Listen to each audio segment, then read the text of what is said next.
Amigos de la letra pequeña, bienvenidos una vez más a este espacio donde compartimos cosas, noticias, anécdotas, historias que no son las más comunes en los medios de comunicación tradicionales. Ese es nuestro objetivo y nuestro propósito. Y hoy tenemos un tema muy especial, muy grato, de nostálgico, de recuerdos, y vamos a meternos con la telenovela venezolana y sobre todo con una telenovela que fue histórica, que cambió la televisión venezolana y que está cumpliendo 50 años. Estamos hablando de La Mujer Prohibida, que estuvo al aire entre 1972 y 1973 en Venevisión, y vamos a entrevistar nada más y nada menos que a su protagonista, la primera actriz venezolana, Adita Riera. Adita, bienvenida. Gracias, bienvenidas también ustedes a mi pequeño rinconcito madrileño. Gracias, Adita. Bueno, que estás en Madrid, tenemos que decirlo. Tuvimos la última vez la satisfacción de verte, fue allá en Madrid, y estás con tus hijos y con tus nietos allá. Así mismo es. A ver, ¿cuándo nos vemos otra vez? Ay, por favor, sí, nos hace mucha falta. Adita, La Mujer Prohibida cumple 50 años. Ay, niño, eso no se dice, qué horror, no puede ser. ¿Tú te imaginaste alguna vez estar celebrando este aniversario? No, jamás, en los jamases. Cuando le estabas haciendo, ¿qué te iba a imaginar que medio siglo después íbamos a estar hablando de esto? Pero niño, cada vez lo pone más viejo, medio siglo, por Dios, eso es mucho. No insistas, pero No insistas. sabes que me da mucha risa, porque sabes que yo recuerdo mucho esa novela que a mí me marcó la infancia, tú lo sabes muy bien, pero de rato en rato caigo en la conversación sobre el tema con alguien y sí, la gente la recuerda. Oye, qué bueno. Es impresionante, es impresionante. De hecho, a alguien le dije que tú habías actuado en una radionovela mía, como en efecto sucedió. Le dije, no, tuvimos a Edith Riera, y me dijo, ¡ah, La Mujer Prohibida! O sea, Imagínate tú. me marcó. Es que Mira, esa novela marcó un antes y un después en la telenovela, porque el horario de las 9 de la noche era el horario de las noticias, de las cosas internacionales, no era un horario de novelas. Entonces ajá. marcó una etapa y un cambio radical en la televisión venezolana. Bueno, hay que medir que a raíz de La Mujer Prohibida se queda establecido el espacio de las 9 de la noche para telenovelas, Exactamente, exactamente. primero que nada. Y otra cosa, Adita, hasta donde sé y hasta donde recuerdo, también fue una de las grandes telenovelas venezolanas a nivel de exportación, porque siempre se Sí, habla de Esmeralda, se habla de La Usurpadora, pero yo creo que la tercera en la lista es La Mujer Prohibida. ¿Estoy en lo cierto? no sé en qué puesto está, pero sí está en un alto lugar porque es que fue totalmente distinta para Venezuela, para México, para Puerto Rico, para toda Latinoamérica. Fue un invento de Ángel del Cerro que resultó súper extraordinario a nivel de público. ¿Por qué fue tan exitosa?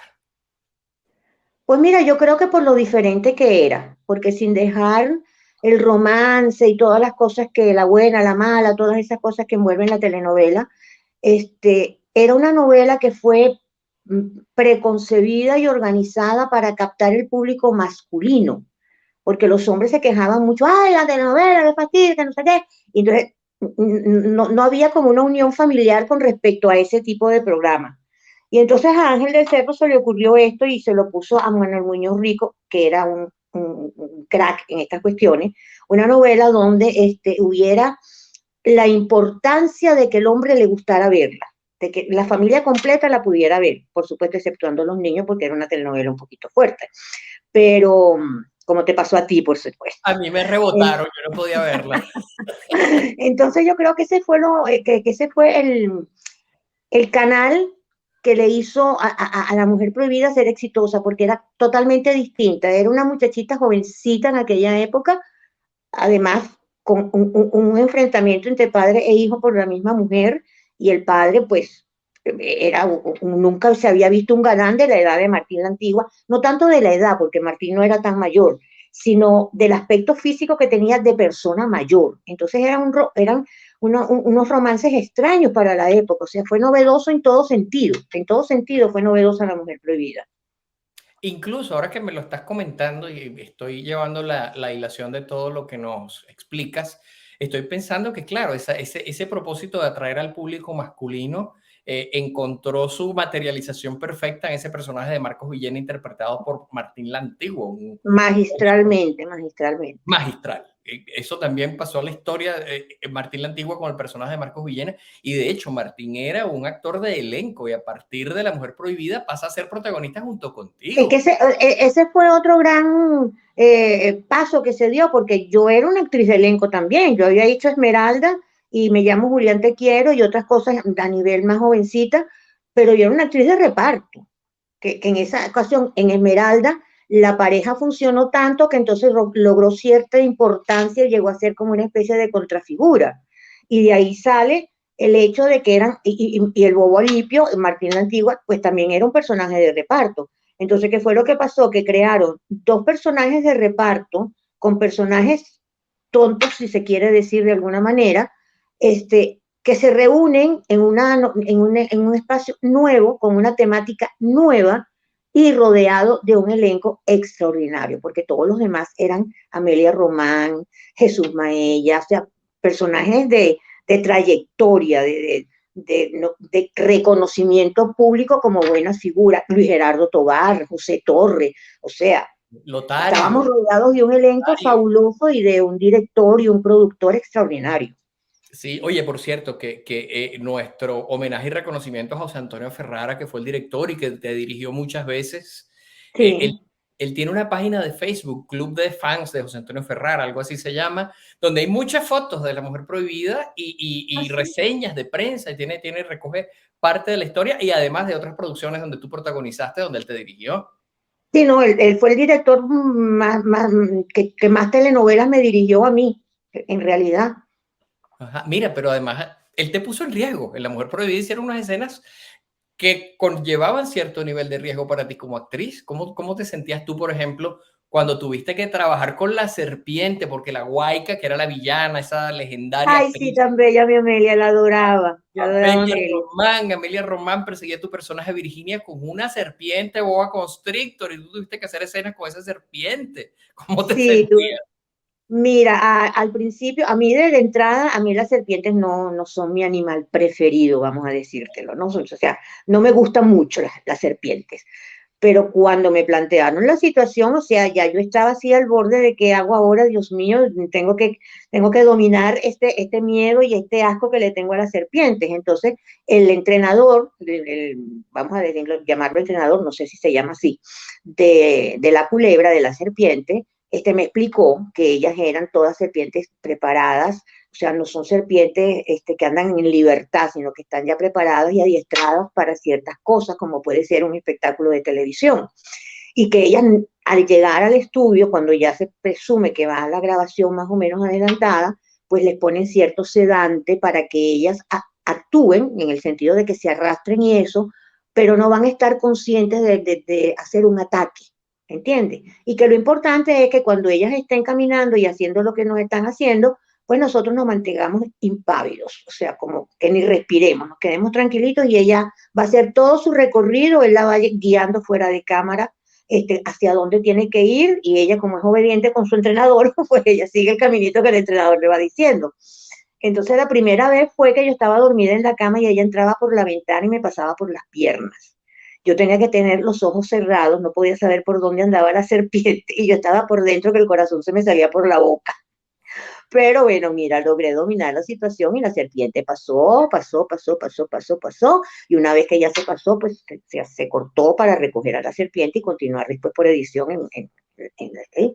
Y después otra vez fue cuando yo estaba en un monte, no sé por qué, alguien me llevó por un monte y yo estaba acostada, recostada de un árbol, no sé cómo era la cuestión, no me acuerdo, bueno, después de 50 años que me voy a acordar. Pero lo cierto es que me pasaba por las piernas también, ya como el ruidito de las serpientes, ¿no? Y entonces yo sabía que algo venía por ahí, entonces me tenía así como que asustar, pero asustarme sin moverme, por supuesto, para que la serpiente no me viera. Entonces, fueron escenas tensas, de verdad tensas, sobre todo porque a mí no me gustan las serpientes. Si hubiera sido un perro, un gato, bueno, y los ratones tampoco me gustan. Y una vez me tocó trabajar con unos ratones, pero bueno, eso es otro cuento. Y no me acuerdo ni en dónde fue. Entonces, mira, lo único era eso, quedarme absolutamente tiesa, movimiento de ojos nada más, que la serpiente no ve los ojos, y entonces el susto a través de los ojos nada más, hasta que ella ya desapareció y eso. Pero bueno, fue una experiencia realmente extraña y no me acuerdo si hubo otras, me imagino que debe habido otras.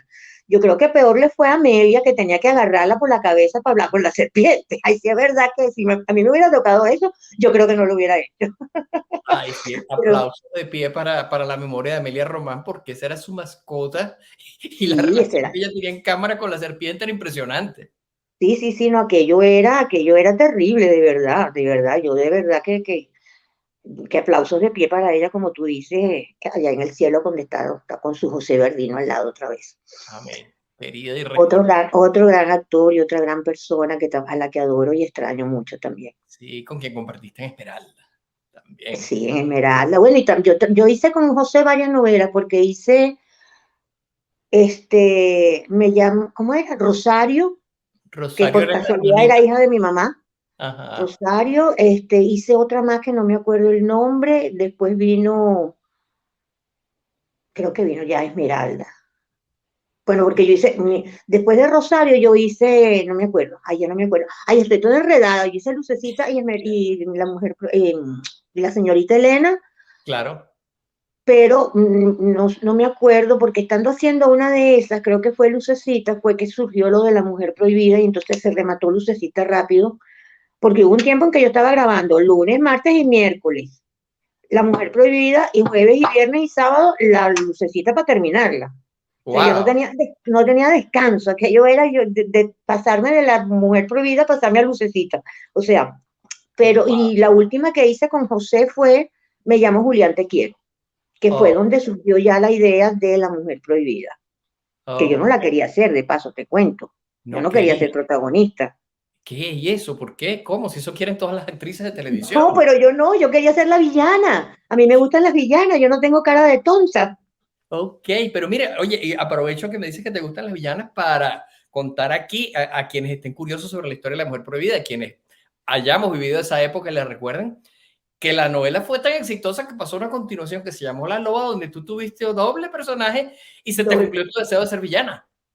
Sí, sí, la disfruté muchísimo, tú no te imaginas. Y además me tocó como compañero Héctor Monteverde, que es también una encantadorísima persona, y entonces lo disfruté muchísimo, ese personaje de Angélica Montaner. Fíjate que no se me olvida el nombre, lo disfruté Sí. muchísimo. Sí, y eran dos personajes. Pensábamos que Angélica era Virginia y resulta que al final aparece Virginia, o al final no, como la mitad de la historia aparece Virginia. Y Sí, sí, dice, no, sí. yo estoy viva aquí, esta señora me está usurpando mi identidad. Súper divertida la loba. Pero mira, hay que medir eso también, Adicta. Pocas telenovelas en Venezuela tuvieron una segunda parte y La Mujer Prohibida fue una. Sí, porque es que la gente no quería que se terminara La Mujer Prohibida, pero ya tenía mucho tiempo y ya no había más argumentos que pudieran atrapar al espectador. Entonces, en vez de continuar, hicieron como un paréntesis, entonces el incendio, la muerte, el avión, la caída, todo ese peroco ese que armaron, desaparecieron los personajes. Y entonces había un primer capítulo en otra serie que se llamó La Loba, donde Los personajes es una historia completamente nueva. en una historia totalmente distinta, manteniendo el ambiente de la selva y todas las cosas que adornaban la mujer prohibida, el barrio y todas esas cosas. Entonces metieron una cantidad de ingredientes anexados a esa historia con los mismos personajes básicos que eran Marcos Villena, Virginia Galván, que apareció en algún momento, pero primero como Angélica Montaner, creyendo que era Virginia Galván, que había perdido la memoria o cualquier cosa que habían inventado, y la Guayca también estaba José Torres, entró Luis Gerardo Tobar, Estaba entonces Lotario. Susana Duín, Zoe Lotario Ducos, Lotario pasó de La Mujer Prohibida a La Loba. Lotario, mi vida querida, y cómo adoraba yo a Lotario, Dios mío, qué bellísima persona era Lotario, sí, sí. O sea, básicamente los personajes principales de La Mujer Prohibida. Pasaron a La Loba, exactamente. Mira, nombraste por allí otra cosa que se me había quedado muy pendiente cuando hablamos de que hubo riesgos o sea, se hicieron escenas arriesgadas. La otra Muy fue el arriesgada, sí, sí. incendio, el Y incendio, acuérdate que estamos hablando de los años 70, claro. que no había los avances que hay hoy en día. Había que Y hacer todo eso fue de sí, verdad que fue algo y eso fue obra en creación y producción de José Antonio Ferrara, que tenía una gran visión de cómo hacer las cosas. Sí, pero cuéntanos de ese incendio, que le metieron fuego al decorado, de verdad. No, le ¿No? metieron fuego a una maqueta. Así. No puede ser. Sí, claro, estaban los bomberos, fueron, y no Ajá. podía entrar al estudio sino estrictamente los técnicos que hacían falta y los actores que podían hacer falta. Del resto, no, más nadie podía entrar, porque ya Claro. era el peligro que se podía correr, porque acuérdate que las parrilleras no eran tan altas y eso es electricidad ahí arriba, ¿no? Sí. Entonces se planificó todo de manera tal de que se viera como que estaba el incendio, pero al final lo que ardió totalmente fue una maqueta, Ah, muy okey. bien enfocada, muy bien tomada y muy bien dirigida. No, no, no, no, no, se vio perfecto, se vio perfecto. Sí, Pero sí, lo que tú dices, que atrapó público masculino, porque entonces empezaron a verse cosas en un incendio, en lo de la serpiente. Bueno, también lo que mencionabas, el ambiente gótico, que fue tanto marca de La Mujer Prohibida como de La Loba, era todo como muy oscuro, como muy de noche, como muy escenas de noche, sí, sí, sí, como muy sí. No, y después con la misterioso. entrada de la familia Heller, Ajá. este, fue el punto así como ya crucial y malévolo de la situación, ¿no? Zoe Ducos estuvo genial en su personaje, Orlandito, o sea, la familia Heller también fue un punto muy masculino, muy de suspenso, muy intrigante, Sí, muy bien armada. Además, Héctor muy Monteverde, que bien. era el padre también, era el padre de la familia Heller, digámosle a quienes nos están viendo, los Heller eran nazis, venían de Sí, Alemania. sí, sí, sí, sí, sí. Fue una cosa de, o sea, hay que ver lo que fue inventarse una familia nazi viviendo en la selva venezolana, ¿no? Exactamente, Escapando de la exactamente. persecución que había contra los nazis en esa época, pues estamos hablando de los Y años. fíjate que al final nunca se supo quién era la loba, Ujú. Sí, que porque todo el había. mundo dice que yo no era la loba. Recuerdo eso, recuerdo que todos decíamos Adita es la loba, el personaje de Angélica de Montemar, Por el personaje de Angélica. pero muere. Nunca se definió quién era la loba, ni Ah, qué era la loba. pero lo que a mí me impactó mucho, recuerdo, porque esa sí la pude ver un poquito más, que yo creía que la loba era Angélica y de pronto una noche matan a Angélica y ya va, mataron a la asesina, entonces ella no era la asesina. ¿No? Por Eh, supuesto. Eso Pues también fue. era parte de la intriga, y tan intriga que todavía hoy, 50 años después, no se puede decir quién era la loba. Yo creo que la loba no existía. Sí, y tuvimos, yo creo que fue quizá nuestra primera o nuestro primer caso de asesinatos en serie en una telenovela, ¿no? Exacto, en una telenovela. Sí, Exactamente, eso no había existido jamás. La villana que tiraba por las escaleras a una, o el villano que le pegaba una puñalada al otro, ¿entiendes? Pero ese tipo de maldad no existía en eso no era material de telenovela. exacto. Fue una maldad mucho más compleja, densa, fabricada y que no se había visto.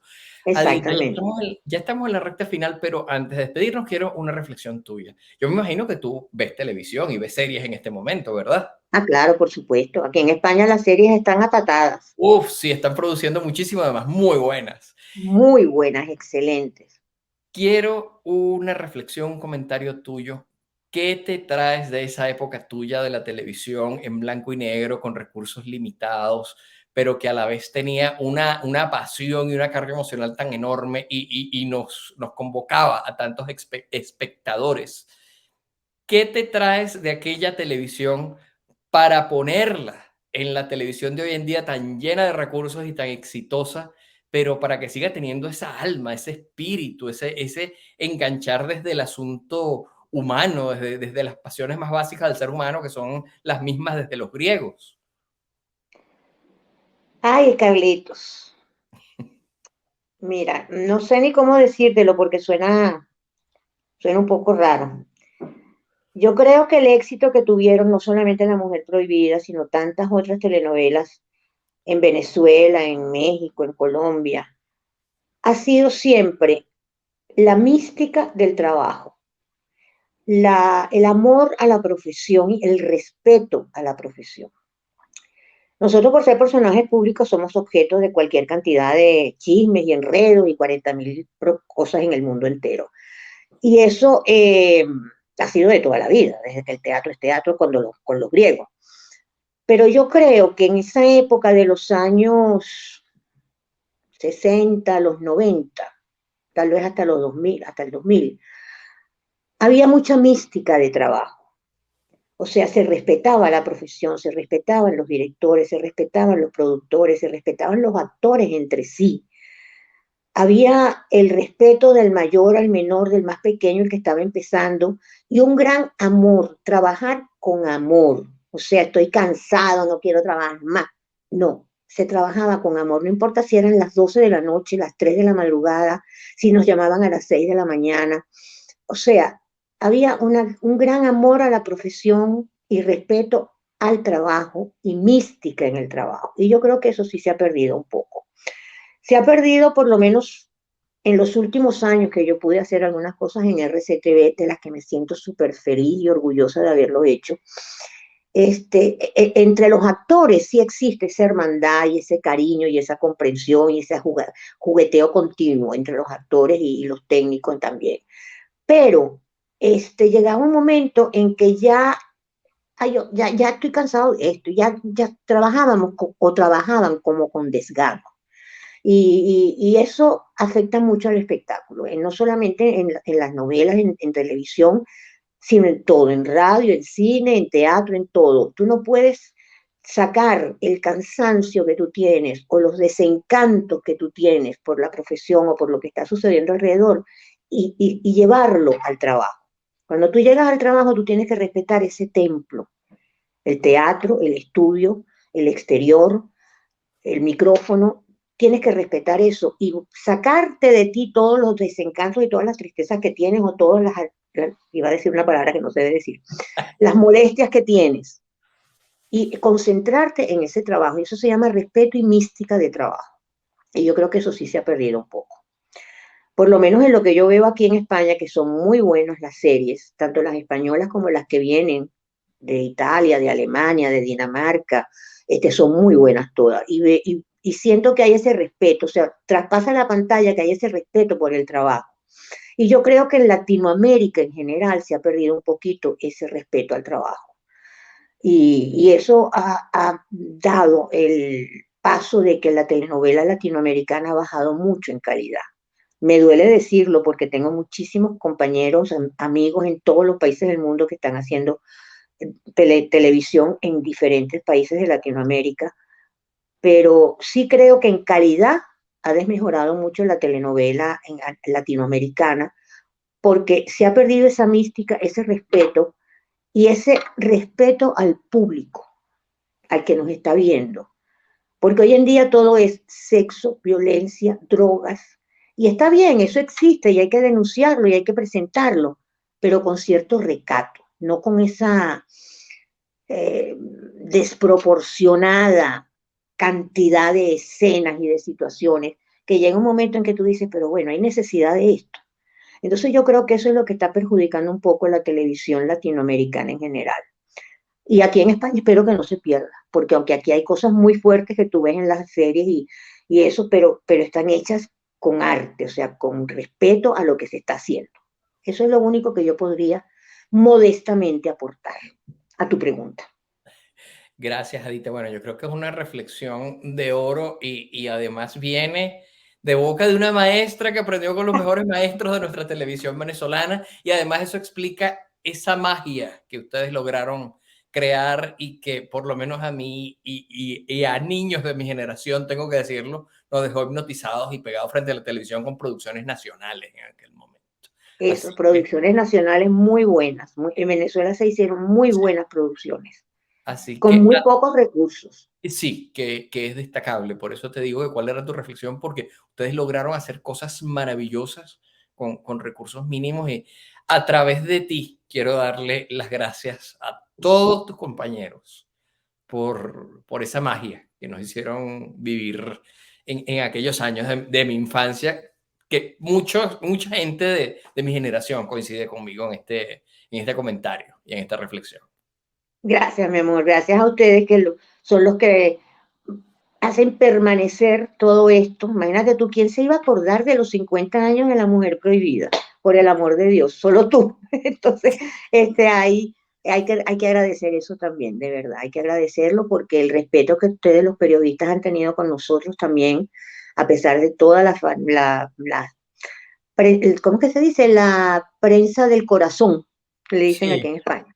A pesar de todo eso, siempre han tenido mucho respeto por casi todos nosotros y por nuestro trabajo. Así que gracias a ustedes también porque nos mantienen vigente a pesar del tiempo.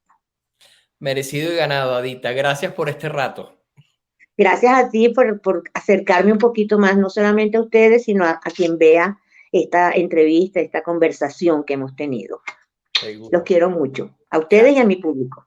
Y nosotros a ti, seguro que ellos a ti también, lo sé que sí. Bueno, gente, qué grato este encuentro en la letra pequeña. Los invitamos a seguir en sintonía de nuestros programas. Cada vez que tengamos un nuevo episodio, nos encanta tenerlos a ustedes disfrutándolo. Hasta la próxima.